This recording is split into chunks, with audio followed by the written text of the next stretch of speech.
大家好，欢迎来到读书明道理。今天我们继续来聊孙子兵法。孙子说，在战争中，如果先到达战场并做好准备等待敌人，就能从容不迫，而后到战场还得仓促应战，就会疲劳不堪。所以善于指挥作战的人总是设法调动敌人，而绝不被敌人所调动。要让敌人自己送上门，就得用利益引诱他们；要阻止敌人到达，就得制造对他们不利的条件。所以如果敌人精力充沛，就设法使他们疲劳；如果敌人粮食充足，就设法使他们挨饿；如果敌人处于安定状态时，就设法让他们感到不安。要出击敌人无法援救的地方，要奔袭敌人意料不到的方向。行军千里而不觉得劳累，是因为走在敌人没有防备的地区；进攻而必定能取胜的，是攻击敌人没有防守的地方；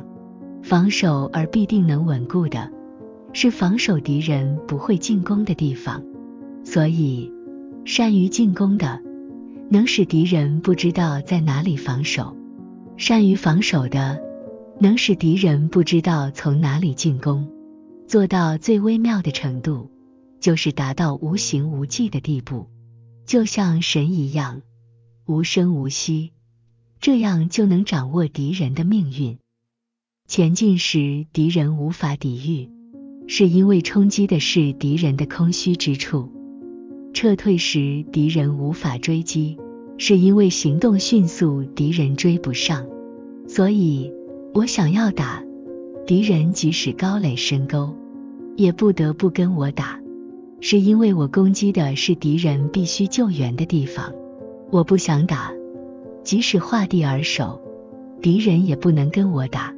是因为我改变了敌人的进攻方向。因此如果能够使自己显得无迹可寻，而让敌人暴露自己的位置，那么我们就可以集中兵力，而敌人则会被迫分散。就如我军兵力集中在一处，而敌人兵力分散在10处，这样我军就能用10倍于敌的兵力去攻击敌人，造成我众敌寡的局面。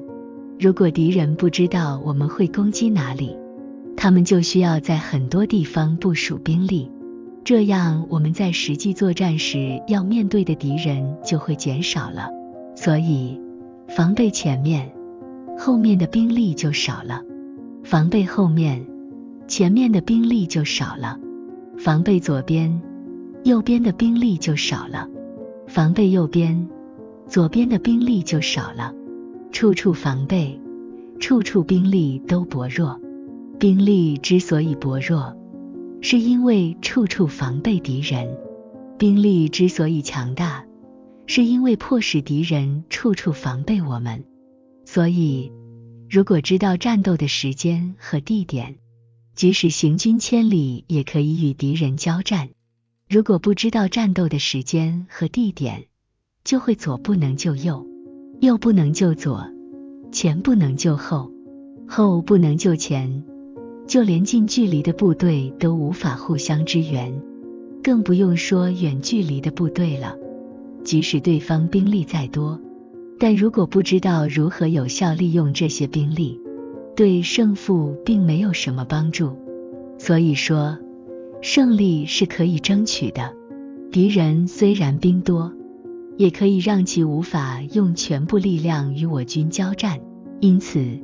在战争中，通过战情分析，可以了解敌我双方的优劣得失；通过小规模行动挑动敌人，可以了解敌人的活动规律；通过侦察作战地形，可以了解敌我所处的地势是生地还是死地；通过试探性进攻，可以了解敌人兵力分布的虚实强弱。所以战术的运用要达到无形无迹的程度，敌人就无法摸清我军的真实意图。这样即使是最深入的情报人员也无法窥探，最聪明的人也无法策划对策了。根据敌情灵活机动地变换作战策略，即使把胜利摆在众人面前，众人也看不出其中的奥妙所在。人们都知道我用来取胜的方法，却无从知道我是怎样运用这些方法制胜的。因为每次胜利都不会重复相同的模式，而是根据不同的情况采取不同的应对策略。作战的方式就像水一样，水流动的规律是避开高处而流向低处，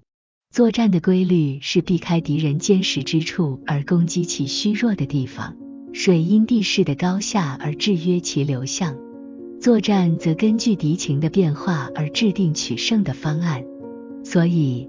作战没有固定不变的方式方法，就像水没有固定不变的形态一样，能根据敌情的变化而灵活运用战术取得胜利的，